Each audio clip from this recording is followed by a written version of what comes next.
commencer le partage de mon bureau pour vous présenter le sujet du jour qui va être la gestion de compétitions dites complexes.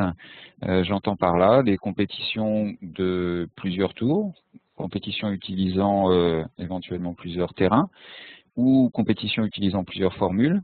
Et pour terminer, sur des compétitions gérant des champs de joueurs croisés. Donc je vous apprendrai à manipuler les groupes, qui sont aussi appelés dans le logiciel les séries autres. Bien.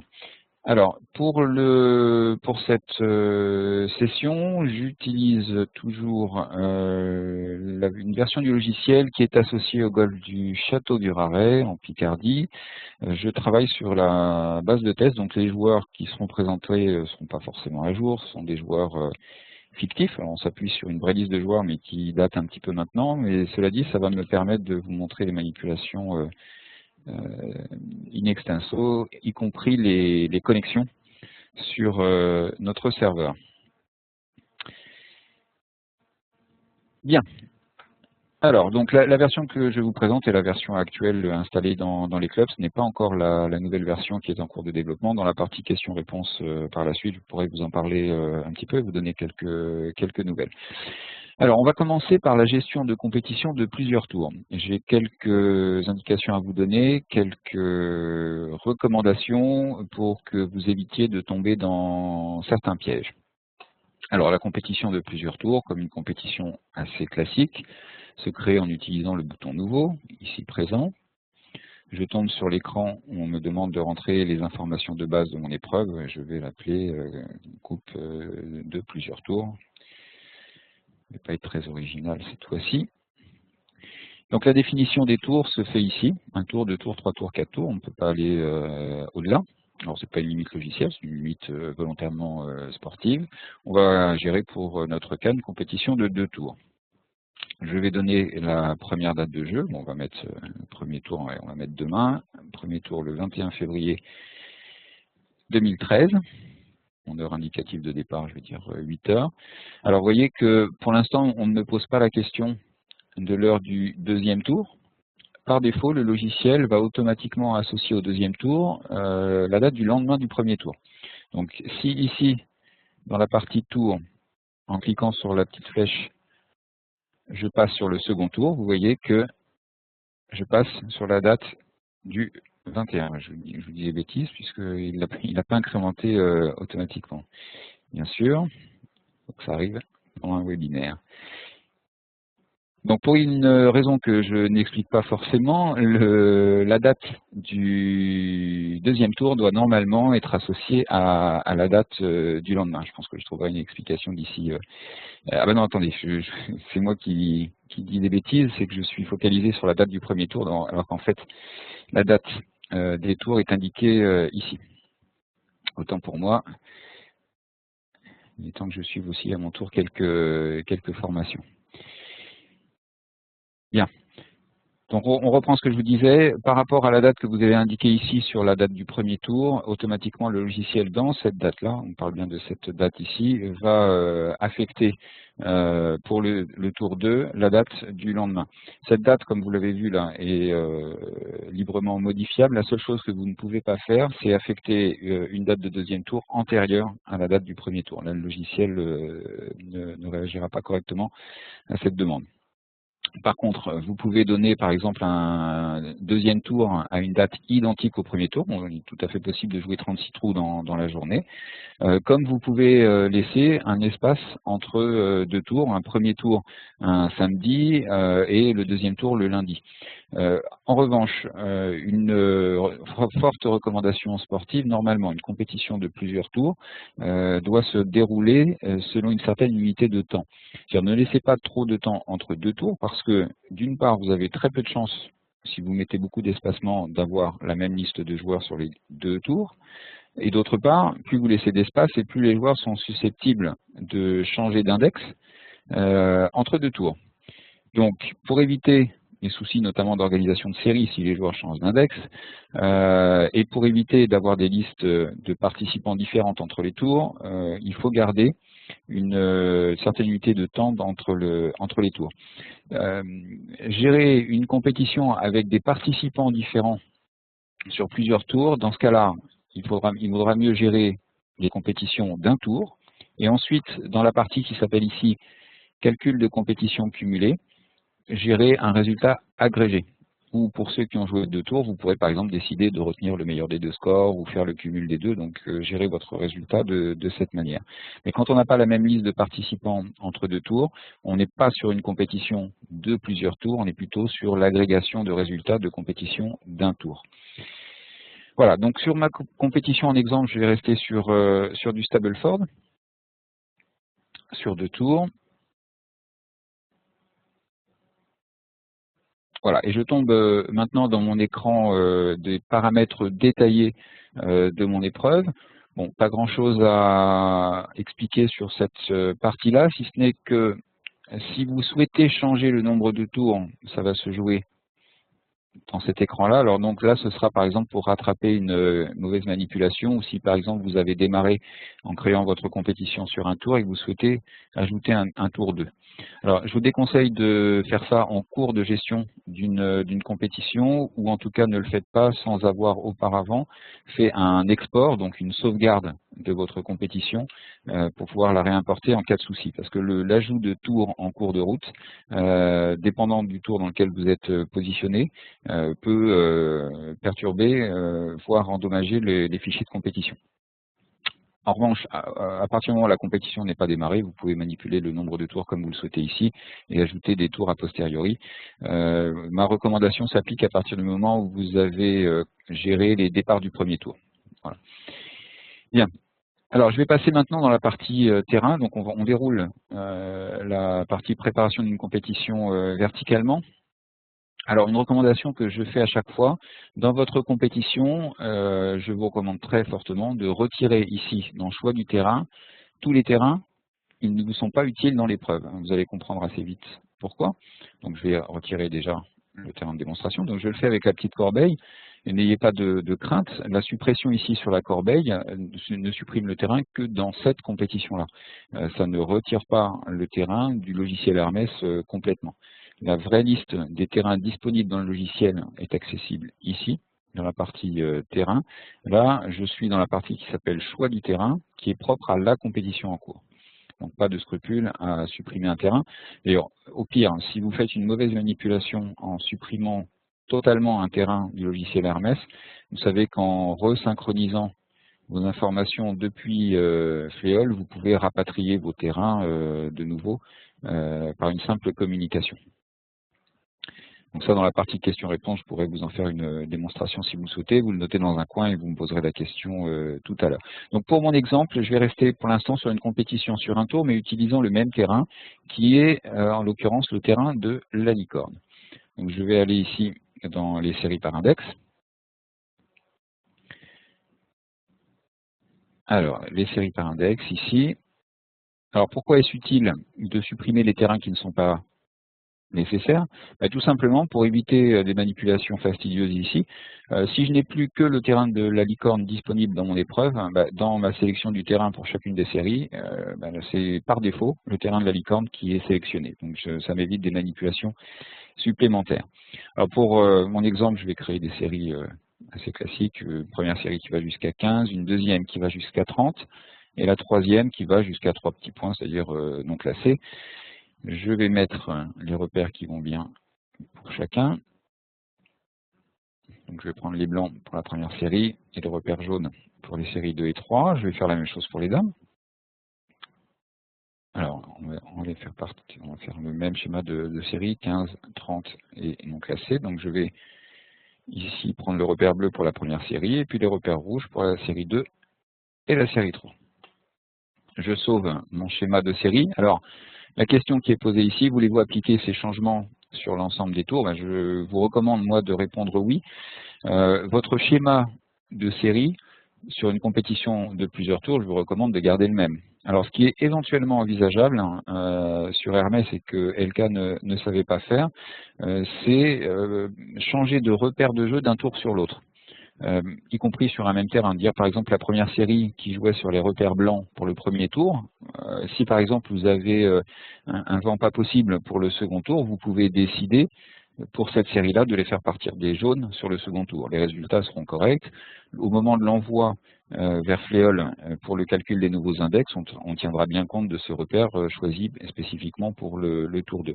Mais en dehors de ces questions de repères, votre schéma de série, je pense notamment aux bornes ici, ne sont pas à modifier. Vous pourrez difficilement avoir un résultat qui a du sens si un joueur se retrouve en première série dans le premier tour et en seconde série dans le deuxième tour.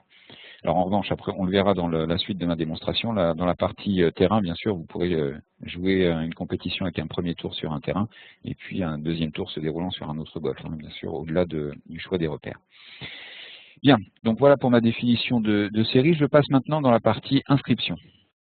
Une première recommandation, elle est normale, l'inscription des joueurs se fait toujours dans le tour 1, dans le premier tour. D'ailleurs, alors changer de tour, ça se fait ici, dans ce panneau qui est en haut. Actuellement, je suis dans le tour 1.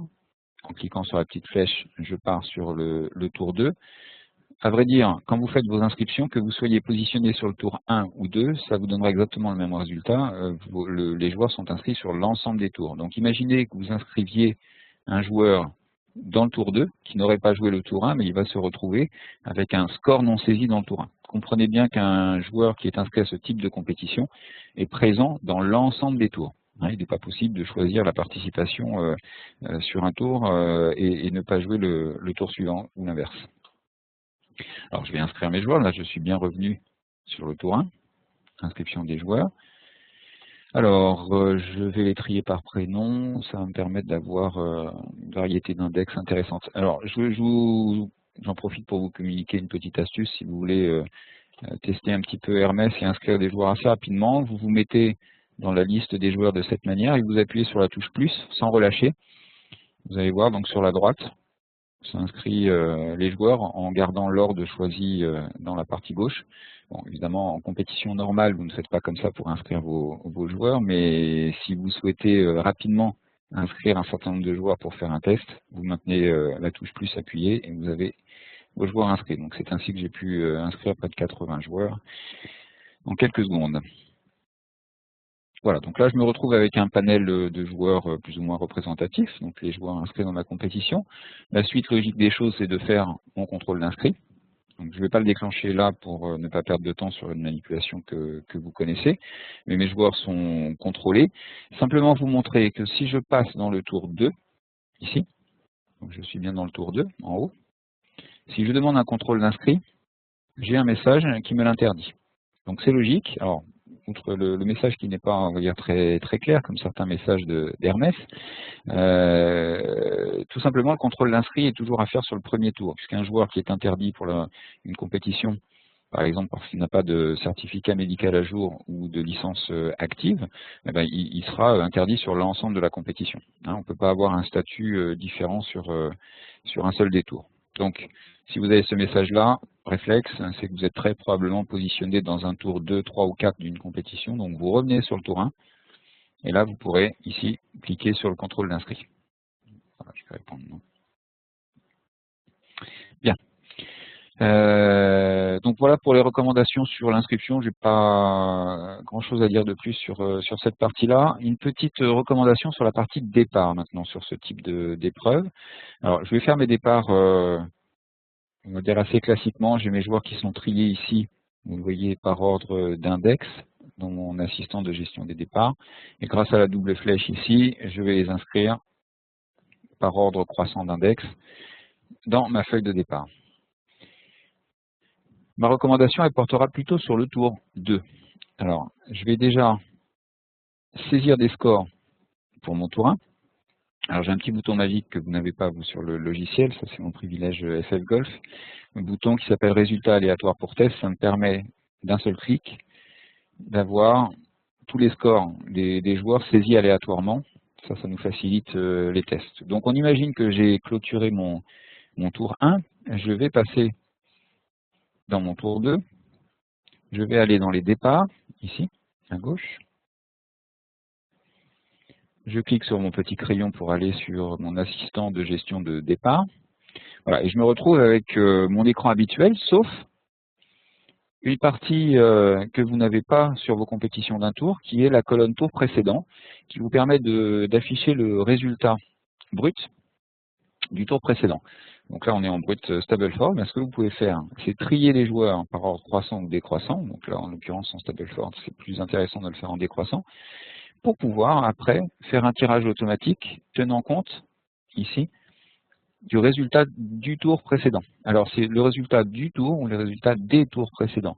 Si, par exemple, vous êtes sur un tour 3, vous aurez dans cette colonne-là le cumul des scores 1 et 2, qui vous permettra en fait de placer vos joueurs en fonction de leurs résultats cumulés des tours précédents. Voilà, donc ça c'est la particularité que vous aurez sur la gestion des compétitions de plusieurs tours quand vous êtes dans les départs des tours 2, 3 ou 4. Alors, un conseil également pour ne pas commettre d'erreurs sur les compétitions de plusieurs tours. Vous avez vu ici qu'il est très simple de passer du tour 1 au tour 2 en cliquant sur cette petite flèche. Il est tellement simple de faire cette manipulation que il est tout à fait possible, sans s'en rendre compte, de penser travailler sur le deuxième tour. Vous vous êtes absenté quelques secondes, votre collègue a voulu vérifier quelque chose sur le tour 1, donc il a changé la valeur qui est indiquée ici. Il a oublié de vous remettre sur le tour 2, vous revenez donc à votre poste de travail, vous voulez continuer à saisir les scores et vous vous rendez compte qu'il y a des scores déjà saisis, enfin bref, sans le savoir, vous êtes repositionné dans le tour 1. Pour éviter ce genre d'erreur, ce que vous pouvez faire, ce que je vous conseille en fait, c'est à la clôture du tour 1, quand les scores ont été saisis, quand les résultats ont été sortis et publiés, vous fermez le tour, vous cliquez sur le bouton fermer. Voilà, donc un message vous dit qu'aucune modification n'est désormais possible sur le tour 1. Alors, n'est désormais possible tant que le tour n'est pas réouvert. Hein. Votre tour 1 apparaît maintenant sur un fond rouge et les modifications ne sont plus possibles. Si je vais ici pour cliquer par exemple pour modifier un score, on me met un message d'avertissement. Donc, sauf à réouvrir ici mon tour, les modifications dessus ne sont plus possibles. Donc, je vous conseille fortement à la clôture d'un tour de le fermer et ensuite de passer au tour suivant. Donc là, par contre, toutes les modifications sont possibles. Vous êtes dans le tour 2, c'est le tour 2 en cours. Si jamais par erreur vous revenez sur le tour 1, vous le verrez, il est indiqué sur un fond rouge et toute modification fera l'objet d'un message d'avertissement. Alors, pour terminer sur les compétitions de plusieurs tours, une dernière recommandation, c'est dans la partie résultats. Donc, je vais saisir rapidement avec mon bouton magique les résultats, les scores du deuxième tour. Voilà. Donc là, je suis à la fin de mon deuxième tour. J'ai saisi tous les scores. Je vais aller maintenant dans la partie résultats. Un piège assez classique.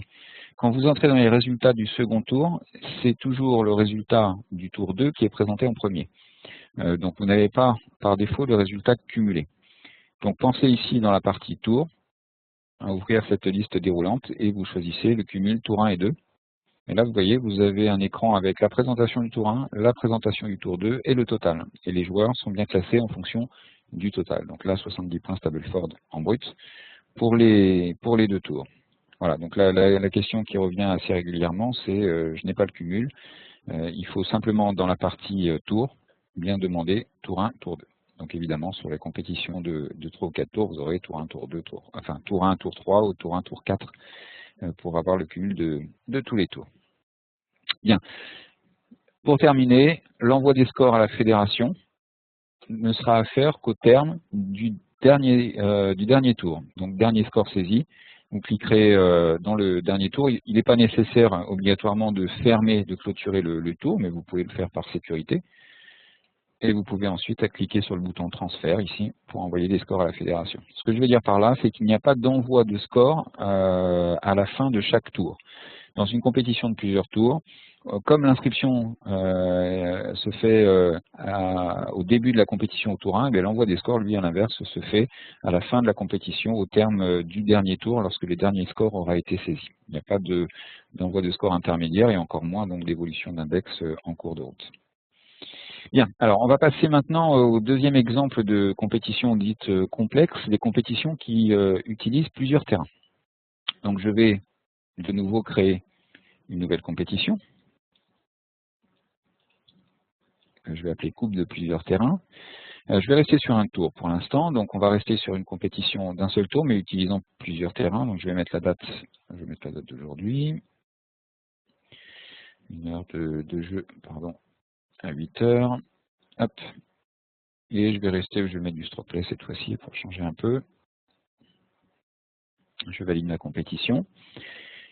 Alors, dans le choix du terrain, c'est là que vous allez faire, comme tout à l'heure, votre sélection de terrains à utiliser. Ben là, pour le coup, je vais garder deux terrains. On va garder la licorne et le daguet. Donc, je vais retirer les autres terrains pour ne pas risquer de faire une mauvaise sélection tout à l'heure et ne garder en fait que les deux terrains qui seront utilisés. Donc alors ça peut être deux terrains du club, comme ça peut être un terrain de votre club et puis un terrain qu'un autre club vous aura envoyé si vous devez gérer une compétition qui se déroule sur deux sites. Ça, pareil, je pourrais vous faire une démonstration dans la partie questions-réponses de l'envoi d'un terrain à un autre club. Bien, donc là j'ai gardé uniquement les deux terrains, la licorne et le daguet. Donc je vais aller dans mes séries et on va imaginer un cas, on va dire assez classique, de séries où ma première série va jouer, on va dire ma première et ma deuxième série vont jouer sur le terrain principal. On va prendre la licorne, les blancs et les jaunes. Et puis ma dernière série, je vais la faire partir sur le petit parcours, le daguet. Je vais faire partir des jaunes également. Vous voyez, donc j'ai eu à sélectionner les terrains et spécifiquement sur le dernier tour, la dernière série, pardon, je sélectionne le daguet. Donc un terrain différent des autres séries. Bon, la manipulation en elle-même est vraiment très simple et assez facile à comprendre. En revanche, vous verrez que j'ai 2-3 recommandations puis des conseils à vous donner sur l'organisation des départs notamment. Alors je vais faire la même chose donc pour les dames. Elles vont jouer des bleus sur la licorne et des rouges sur la licorne pour la première et deuxième série, et puis des rouges sur le daguet pour la dernière série. Et je sauve. Bien.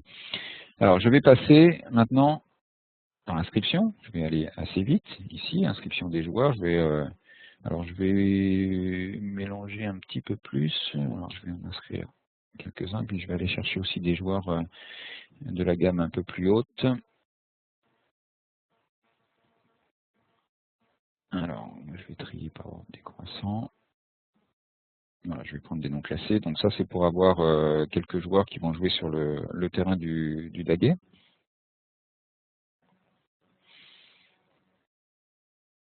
Voilà, donc là, je devrais avoir un panel assez sympathique de joueurs. Là, j'ai donc, comme ils sont triés par ordre d'index, j'ai les joueurs de mes dernières séries là qui sont à l'écran, qui jouent le daguet. Si je remonte dans ma liste, trié par index ici, vous voyez que les premières séries jouent bien ici sur la licorne, et au fur et à mesure que je descends, voilà, donc là, à partir du moment où je commence à arriver sur ma troisième série, les joueurs jouent sur le terrain du daguet. Donc ça, le logiciel le gère très bien. Dans la partie série par index, il répartit bien les joueurs sur le terrain en fonction de votre sélection. Sur la partie départ maintenant, quelques recommandations. Donc je clique ici sur départ et je vais aller sur le petit crayon pour gérer mes départs. Alors, la chose qui paraît assez logique, ce qu'on pourrait souhaiter, et ce qui est normal, on joue sur deux terrains, donc on va créer deux feuilles de départ. Les feuilles de départ ici, ce sont les onglets qui sont présentés ici, qu'on appelle vagues, avec un petit bouton ici, qui permet d'en ajouter. Donc j'ai cliqué dessus, vous avez la vague 1 et la vague 2. La vague 1, départ du 1 à 8 heures, la vague 2, départ du 1 à 8 heures. Et c'est à moi, en fait, de placer les joueurs des différents terrains sur l'onglet vague 1 et puis sur l'onglet vague 2. Alors, ce qui est pas forcément intuitif actuellement sur la version d'Hermès, c'est que le choix des terrains et repères se fait ici, sauf que le nom du terrain n'est pas affiché. Vous avez donc les repères de jeu, noir, blanc, jaune, bleu, rouge, et après on va revenir sur noir, blanc, jaune, bleu, rouge. Donc ça, on va l'améliorer sur la prochaine version. On va bien vous mettre le terrain en toutes lettres dans cette partie-là. Sachez que les premiers repères présentés correspondent au premier terrain, donc en l'occurrence la licorne, et les seconds au terrain du daguet, le second terrain. Donc par exemple, si je veux garder dans ma partie droite ici uniquement les joueurs qui jouent de la licorne, ben, je vais cocher les repères de la licorne. Voilà, je m'arrête au dernier repère rouge, hein, je ne vais pas cliquer les autres. Donc là ici, vous voyez, j'ai uniquement mes joueurs de première et deuxième série. J'aurais pu d'ailleurs utiliser les filtres série par index ici. J'aurais été moins complet parce que dans certains cas, vous auriez, par exemple, pour les joueurs qui partagent un même repère de jeu, ça peut être intéressant de les regrouper en faisant la sélection directement par repère et pas par série par index. Alors, je vais placer, donc je suis ici dans la vague 1, je vais placer mes joueurs, j'utilise la double flèche pour faire un tirage automatique. Hop. Et donc je place mes joueurs sur la gauche. Et donc ça, ce sont les joueurs qui jouent sur le terrain de la licorne. Je passe dans la vague 2. Vous voyez automatiquement mes filtres se sont décochés. Et assez logiquement, maintenant je n'ai plus que les joueurs qui n'ont pas été placés sur la licorne, en l'occurrence les joueurs qui jouent sur le daguet. Donc je vais les placer également grâce à ma double flèche dans cette deuxième vague. Et donc j'aurai dans ma deuxième feuille de départ les joueurs qui ont joué le terrain du daguet. Je sauvegarde. Alors, recalcul automatique de l'ordre des joueurs dans les parties, j'ai parfois la question. Il s'agit de l'honneur, hein, c'est mettre en premier les joueurs de plus bas index dans une partie. Alors j'ai un petit message d'avertissement qui est assez logique, hein, c'est-à-dire qu'il me signale simplement que j'ai plusieurs parties qui partent à la même heure et sur le même petit. Donc c'est normal, c'est juste un petit message d'alerte. Quand vous êtes sur une compétition qui se déroule sur deux terrains, c'est attendu. Quand vous êtes sur un seul terrain, ce message-là, attention, ça veut dire derrière qu'il y a sans doute une erreur de paramétrage qui a été faite. Alors je suis dans ma feuille de départ. Mon astuce, elle se trouvera ici dans la partie impression. Vous avez la possibilité soit d'imprimer tout le monde. Alors je vous conseille dans ce cas-là de choisir le modèle qui affiche notre liste des départs avec le terrain pour que ce soit intelligible. Vous allez voir, je vais avoir tous mes joueurs avec pour chacun le terrain utilisé. Donc là, sur la première page, je n'ai que les joueurs de la licorne, et puis je déroule un petit peu, et ici, donc j'ai les joueurs qui jouent sur le daguet. Donc le terrain est affiché en face de chacun, donc chacun saura où il doit partir. En revanche, vous pouvez très bien souhaiter aussi n'afficher que les joueurs qui partent sur la licorne, et bien ça va être donc ma première vague. On va choisir ici dans les groupes de départ, le groupe 1, aperçu, et vous verrez donc dans ma feuille de départ, je n'ai que les joueurs qui partent de la licorne. Auquel cas, il n'est pas forcément nécessaire d'utiliser le modèle d'impression affichant le terrain à côté de chaque joueur, puisque tout le monde part sur la licorne, en l'occurrence sur ces feuilles-là. Bien. Donc voilà l'indication que je souhaitais vous montrer sur les compétitions utilisant plusieurs terrains. Alors au niveau de la saisie des scores, les cartes de score, bon, assez logiquement les cartes de score correspondront bien aux données de chacun des deux terrains. Dans la partie classement et prix, vous avez plus de liberté qu'auparavant. Vous pouvez mélanger les résultats des autres terrains. Simplement, évidemment, si vous mélangez des résultats bruts réalisés sur des terrains différents, on va dire que sportivement, il y a quand même une certaine injustice à prendre en compte. Donc, on déconseille ce type de résultat. En revanche, le résultat net tenant compte du SSS et du slope de chacun des repères sur les deux parcours choisis, vous pourrez par exemple faire un résultat net général pour des joueurs partis de terrains différents, comme vous pouvez d'ailleurs le faire sur des joueurs partis sur des repères différents sur un même terrain. Bien, on va avancer dans la présentation et voir maintenant les compétitions qui utilisent plusieurs formules. Alors, je vais aller assez vite sur ce point-là parce que j'ai vraiment, on va dire, une seule recommandation à vous faire. Donc, je vais créer ma compétition, que je vais appeler plusieurs formules.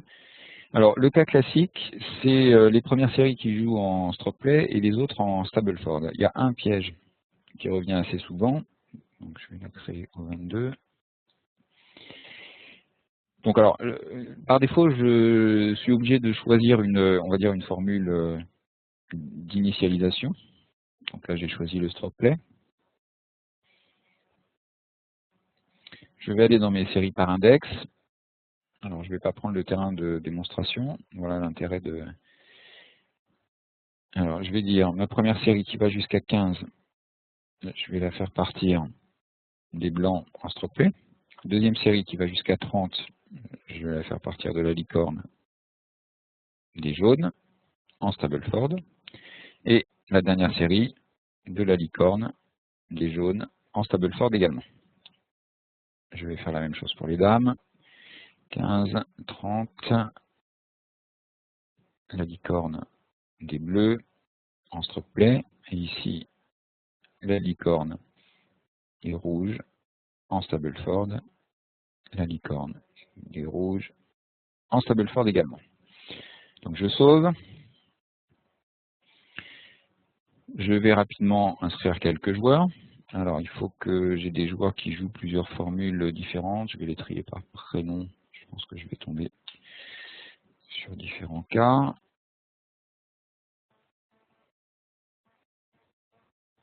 Donc normalement voilà, j'ai un mélange première, deuxième série, donc j'ai un mélange de formules. J'ai à la fois des joueurs qui jouent en stroke play et en Stableford. Je clique sur mon bouton de génération aléatoire pour test, donc qui me sert à saisir très rapidement des scores de façon aléatoire, et je vais aller directement à l'endroit que je souhaiterais vous montrer, c'est la partie classement et prix. La question qui revient assez régulièrement, c'est je ne comprends pas, mes joueurs qui ont joué en stroke play ont un score qui s'affiche en Stableford. Alors c'est vrai, c'est le cas. Par exemple, donc le vainqueur, Alan Ellison, il est joueur de première série, il a joué en stroke play et c'est un score Stableford qui s'affiche. C'est normal tant que vous mélangez du Stableford et du stroke play. Tant que vous avez à la fois dans votre résultat des joueurs qui ont joué en stroke et d'autres en Stableford, le logiciel est obligé d'appliquer un mode de calcul commun et donc il transforme tout. Vous voyez ici, formule commune, Stableford. D'accord ? Si vous souhaitez avoir le résultat dans la formule native de chaque série, il faut que vous sépariez les séries. Donc en l'occurrence, je vais demander ici un résultat juste de la première série. Vous voyez ici donc la formule bien, du stroke play. Et à ce moment-là, on a bien un résultat brut et net stroke play qui est affiché. En l'occurrence, c'est le même joueur qui gagne dans ce cas-là. Donc voilà, l'erreur est souvent en fait de rester sur un résultat mélangeant du stroke play et du Stableford, et donc d'être surpris de ne pas retrouver un score stroke play pour un joueur qui est censé avoir joué dans cette formule-là. Donc pensez à ça, il faut donc spécifiquement ici cocher là où les séries qui jouent dans la formule que vous souhaitez afficher. Bien, et je vais donc terminer ma présentation sur la partie la plus, alors j'allais dire complexe, on va dire la plus complète, pour n'effrayer personne. On va appeler ça la gestion de groupe. Je vais me mettre sur une compétition de 2 tours. Premier tour aujourd'hui. On va rester sur du Stableford, parce que l'esprit de cette démonstration ne va pas être de travailler sur les formes de jeu, mais plutôt sur les groupes. Donc j'ai créé une compétition de 2 tours.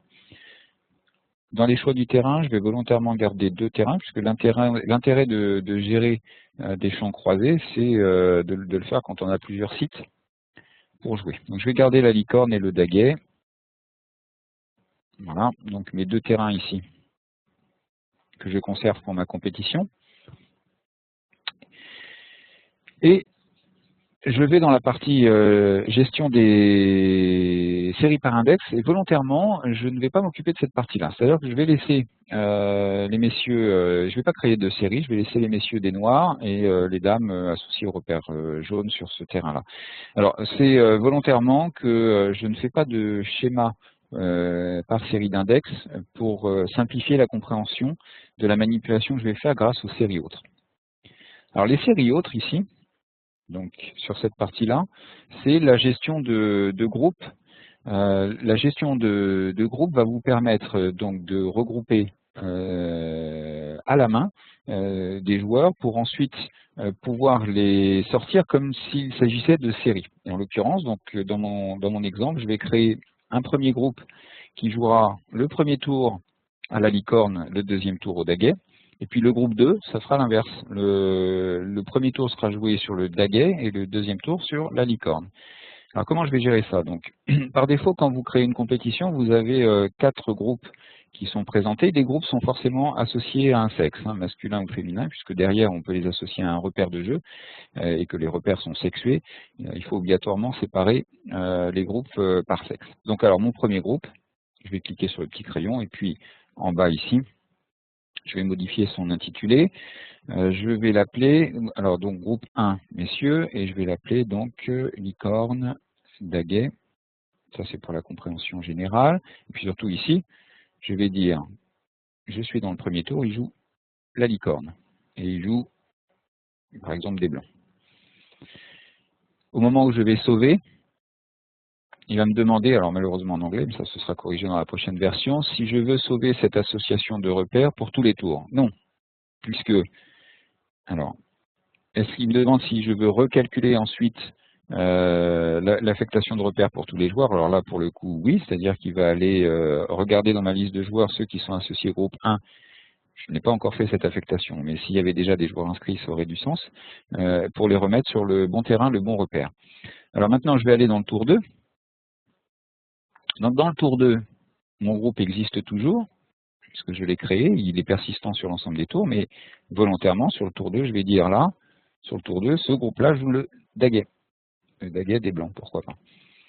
Je sauve, ne tombez pas dans le piège, ne sauvegardez pas cette option pour l'ensemble des tours, parce que l'objet, c'est de donner un terrain et un repère de jeu différent sur les 2 tours. Je lance un recalcul, dans le cas où il y aurait déjà des joueurs affectés. Donc je pense que vous aurez compris. Je vais revenir sur mon tour 1, mais je vais faire la même chose pour les dames. Alors je vais le faire maintenant rapidement. Donc licorne daguet. Donc elles vont jouer sur la licorne des bleus. Je sauve. Je ne demande pas à appliquer ça sur l'ensemble des tours. Je demande un recalcul. Je passe sur le tour 2. Je prends mon deuxième groupe, toujours. Et je le fais jouer sur le daguet des bleus. Je sauve. Pas sur l'ensemble des tours. Recalcul, oui. Voilà, donc là j'ai, vous voyez à chaque fois, hein, 2 groupes qui ont été définis. Les messieurs jouent en licorne daguet, les dames jouent en licorne daguet. Donc là je suis dans mon deuxième tour, elles sont bien sur le daguet. Si je passe dans le premier tour, elles sont bien sur la licorne. Je vais faire la même manipulation sur mon deuxième groupe, que je vais appeler plutôt daguet licorne. Daguet sur le premier tour. Je vais volontairement les faire partir des jaunes pour les différencier visuellement.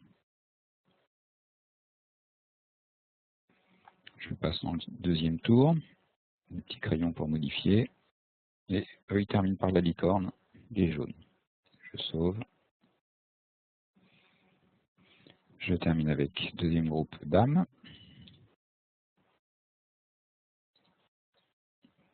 Alors je vous rassure, une fois que c'est fait, donc là daguet licorne, donc on est dans le deuxième tour, elles vont terminer par licorne des jaunes. Une fois que ces manipulations sont faites, le placement des joueurs est automatique et le temps que vous perdez à créer ces groupes est largement compensé par le temps que vous gagnez sur la gestion de vos groupes par la suite. Je vais vous montrer grâce au filtre. Donc mon dernier groupe, daguet licorne, que je suis dans le tour 1, ça partira du daguet des rouges. Je sauve et je lance un recalcul. Donc maintenant que j'ai créé mes groupes, je vais aller dans mes inscriptions. Je vais inscrire les joueurs. Voilà, alors j'en ai pas beaucoup au-dessus de 30, donc je vais aller en chercher.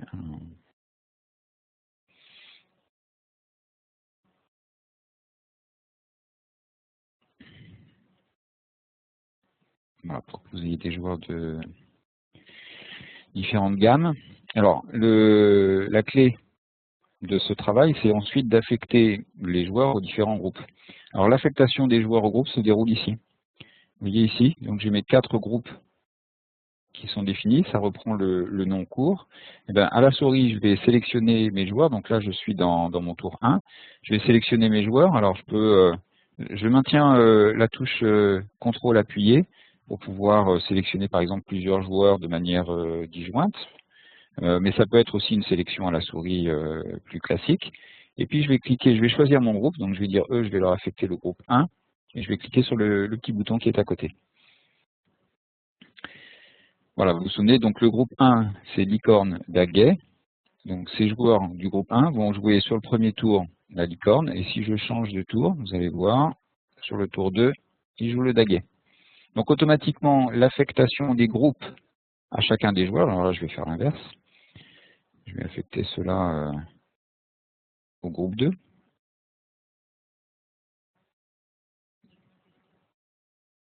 L'affectation des groupes va automatiquement, par répercussion, affecter les bons terrains et les bons repères à vos joueurs.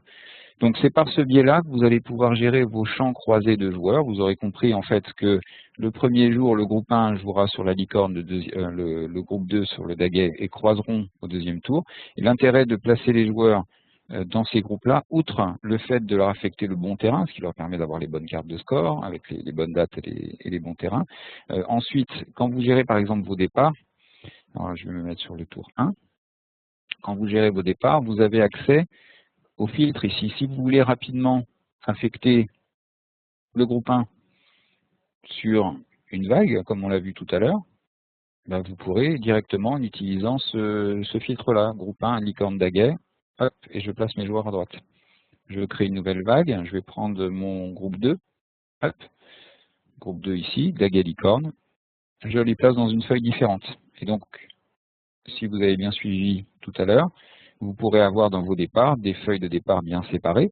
Et sur le même principe, quand vous serez dans la partie sortie de résultats, vous aurez la possibilité de bien filtrer vos groupes pour les séparer. Ou au terme de la compétition, quand chacun aura joué les deux parcours, pouvoir les regrouper dans un classement général. Voilà. Bon, alors j'ai été un petit peu plus long que ce que je pensais. J'ai commencé de manière assez poussive, il faut dire cette fois-ci. Donc j'ai terminé pour la présentation. Il nous reste un bon quart d'heure pour traiter les questions-réponses. Alors un bon quart d'heure pour ceux qui souhaiteraient partir à 19 h. Moi, j'ai pas d'impératif de temps ce soir, donc je vais cesser l'enregistrement de la session et donc traiter les questions-réponses.